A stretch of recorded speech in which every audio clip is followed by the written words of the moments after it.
evening, Casca. Have you brought Caesar home? Why are you out of breath? And why do you look like that? Aren't you disturbed when the earth itself is shaking and swaying as if it were a flimsy thing? Cicero, I've seen storms in which the angry winds split old oak trees, and I've seen the ocean swell, rage, and foam as if it wanted to reach the storm clouds. But never before tonight, never until now, have I experienced a storm that drops fire. Either there are wars in heaven, or else the world, too insolent towards the gods, provokes them to send destruction. Why would you say anything more beautiful? A common slave, you'd know him if you saw him, held up his left hand, which flamed and burned like 20 torches together, and yet his hand was immune to the fire and didn't get burned. Also, I've kept my sword unsheathed since I saw this. In front of the Capitol, I met a lion who looked at me and strutted by without bothering to attack me. And there were 100 spooked women huddled together in fear who swore they saw men on fire walk up and down the streets. And yesterday, the night owl sat hooting and shrieking in the marketplace at noon. When all these extraordinary things happen all at once, we shouldn't say. These happenings can be explained rationally. They're natural enough. I think these things are omens of things to come in our country.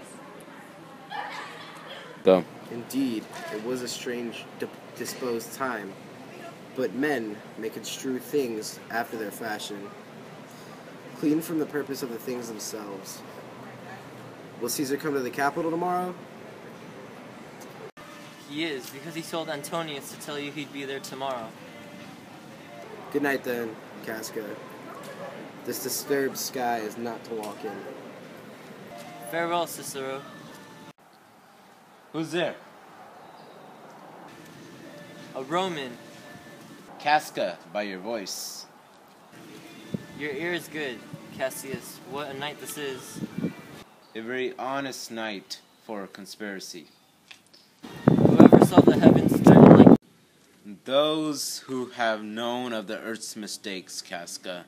As for myself, I have walked around the streets with my coat exposed to lightning and thunder.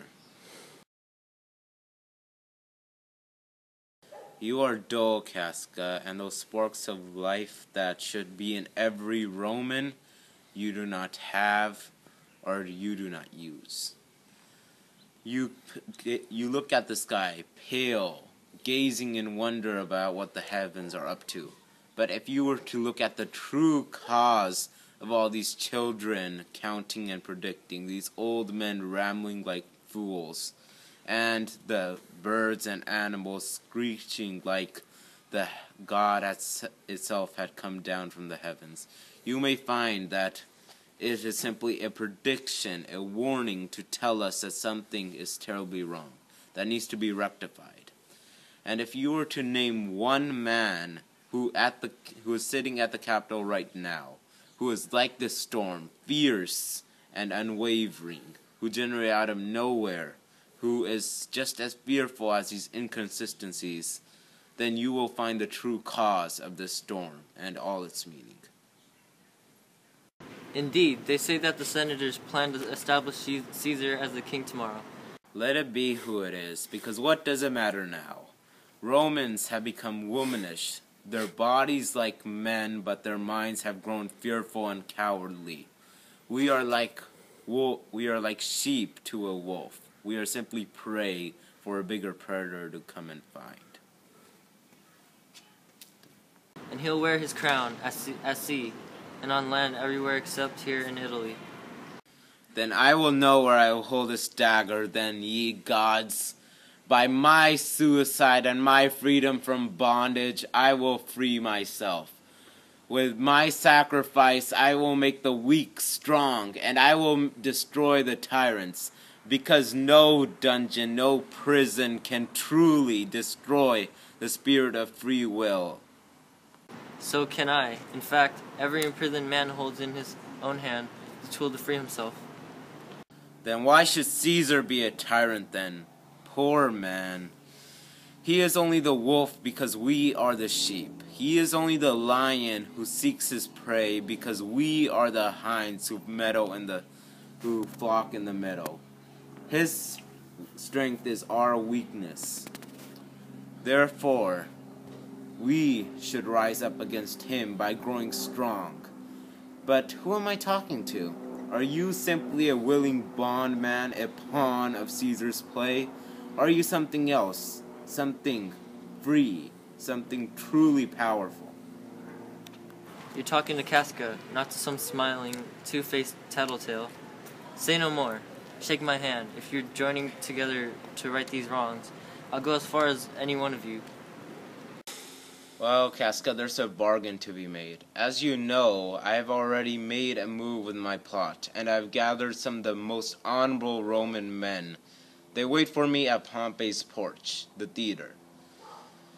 What a fearful night this is, with clouds gray and unwavering, just like the work we are about to do, most fiery, bloody, and terrible. Hide for a minute. Someone's approaching fast. This is Cinna. I know him by his gait. Hello, Cinna. He is a friend, Casca. Why are you here? My boy Metellus is seeking your house. This is Casca, one who already knows about our plan and has agreed to it. Tell me, Cinna, are they waiting for me at Pompey's porch? Yes, if you could get Brutus to this wonderful party. So, you are correct, Cinna. I must have Brutus. However, if you can assist in this task, I'd like you to take these papers, these letters, and take them to Brutus's house. Place this one right next to the statue of his father. Place this one on the praetor's chair, and place this one in his window. Hopefully, you can return to Pompey's theater. Is Decius Brutus and Trebonius there? That done, please come back to Pompey's porch. Come, Casca, we will return here tomorrow. We already have 3 parts of Brutus in his letters. We will have our 4th by tomorrow's meeting. Oh, the people love him well. Things that would look bad if we did them. Brutus could do and look virtuous, just like an alchemist turns worthless tin into gold. Okay. I am glad that you have realized the worth of Brutus. Come, Casca, it is still midnight, and tomorrow we will awake and be sure of him.